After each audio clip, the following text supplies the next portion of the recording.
सबसे पहले विषय विश्व स्तनपान सप्ताह, जो कि 1 से 7 तक होता है। स्तनपान बच्चे को माँ के स्तनों से दूध पिलाने की एक प्रक्रिया होती है, जिसे स्तनपान बच्चे को आहार देने का एक प्राकृतिक तरीका है। बच्चे को प्रसव से लेकर यानी डिलीवरी के बाद से लेकर के कम से कम 6 महीने तक हमने लगातार दूध देना है और 6 महीने तक के बच्चों को स्तनपान के अलावा पानी या अन्य चीजें ना दें। तो आइए अब हम जानेंगे कि स्तनपान करवाने से महिलाओं को क्या क्या लाभ हो सकते हैं। अब मैं आपको बताऊंगी महिलाओं का अपने शिशु को स्तनपान करवाने के कुछ निम्नलिखित लाभ। वजन घटाने में मददगार, ब्रेस्ट कैंसर से बचाव, इन्फेक्शन से बचाव, प्रसवोत्तर रक्तस्राव कम होना यानी डिलीवरी और प्रसव के बाद ब्लीडिंग का कम होना, आर्थराइटिस से बचाव यानी गठियों से बचाव, एनीमिया की समस्या दूर होना यानी शरीर में खून की कमी को भी दूर करता है। तो आइए अब हम जानते हैं कि शिशु के लिए स्तनपान के क्या लाभ होते हैं। अब मैं आप सभी को शिशु के लिए स्तनपान के कुछ लाभ बताने जा रही हूँ, जो कि है शिशु का जो इम्यून सिस्टम होता है, रोग प्रतिरोधक रोग क्षमता उसकी मजबूत होती है, बचपन की बीमारी की घटनाएं कम होती है, शिशु की आंखों को बेहतरीन रोशनी मिलती है, बीमारियों का सामना करने की ताकत मिलती है, शिशु के शरीर गर्म रहता है, सर्दी और सांस की बीमारियों से बचाता है, माँ के दूध में हर जरूरी पोषक तत्व होते हैं जो शिशु को कई तरह की बीमारियों से बचाता है, यह आसानी से पचता है, दस्त, कब्ज व गैस्ट्रिक से बचाव करता है। ये थे शिशु के लिए स्तनपान के कुछ लाभ। अब हम आपको बताएंगे कि स्तनपान किन किन स्थितियों में करवा सकते हैं।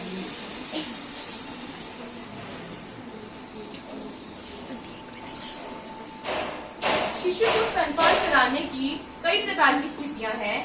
शिशु को स्तनपान 15 से 20 मिनट तक कराना चाहिए। दूसरा तकिया बच्चे को सहारा देते हुए अपनी गोद में रखकर इस तरह से दूध पिला सकते हैं। दूसरा, साइड लाइन पोजीशन।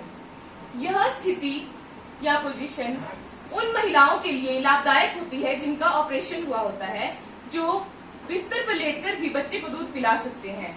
इसमें लेटते हुए एक तकिया अपने सिर के नीचे रखकर और दूसरा तकिया बच्चे की पीठ पर रखकर या फिर अपनी दूसरी बाजू को बच्चे की हिप के नीचे रखकर इस प्रकार से दूध पिला सकते हैं। तीसरा, फुटबॉल पोजीशन। इसमें आप यदि आपके पास जुड़वा बच्चे हैं तो आप दोनों को एक साथ दूध पिला सकते हैं। इसमें तकिया दोनों तरफ रखकर बच्चे को तकिए के ऊपर रखकर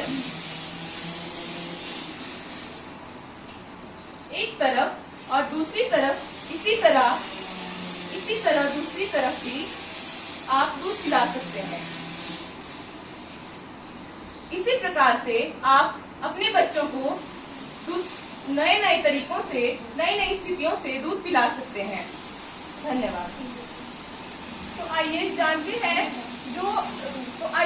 हैं जो महिलाएं स्तनपान नहीं करवाती हैं उन्हें क्या क्या नुकसान हो सकते हैं। अब मैं आपको बताऊंगी यदि आप अपने शिशु को स्तनपान नहीं करवाते हैं तो उसके क्या नुकसान हो सकते हैं, जैसे कि स्तनों में सूजन और दर्द होना, स्तनों में इन्फेक्शन होना, स्तनों की त्वचा का लाल होना, स्तनों का कैंसर होना, स्तनों का फटना और दरारें पड़ना। यदि आप अपने शिशु को समय पर स्तनपान नहीं करवाते हैं तो आपकी छाती में दूध इकट्ठा हो सकता है, जिससे कि आपकी छाती में गांठें बन सकती है। इसलिए आप सभी अपने शिशु को समय पर स्तनपान जरूर करवाएं। तो अब हम जानेंगे कि स्तनपान करवाते समय हमें कौन कौन सी बातों को ध्यान में रखना चाहिए। तो अब मैं आप सभी को बताऊंगी कि स्तनपान कराते समय कौन सी बातें ध्यान में रखनी चाहिए। डाइट हेल्दी रखें, हरी सब्जियां खाएं, पत्तेदार सब्जियां लें। स्तनपान करवाते समय तनाव होता है, इससे बचें। दिन में 2-3 लीटर पानी पिए, कोई भी दवा बिना डॉक्टर की सलाह से ना लें, बच्चे को समय समय पर स्तनपान कराएं। जैसा कि आप सभी को बताया गया कि स्तनपान क्या है, शिशुओं एवं महिलाओं के लिए स्तनपान के क्या लाभ हैं, जो महिलाएं स्तनपान नहीं करवाती हैं उन्हें उनसे क्या नुकसान होते हैं, एवं स्तनपान कराते समय हमें क्या क्या बातों को ध्यान में रखना चाहिए। इसलिए हम आशा करते हैं कि आप सभी ने हमारी बातों को ध्यानपूर्वक सुना होगा तथा समझा होगा और यह जानकारी आप अपने साथ महिलाओं को बता सकते हैं। धन्यवाद।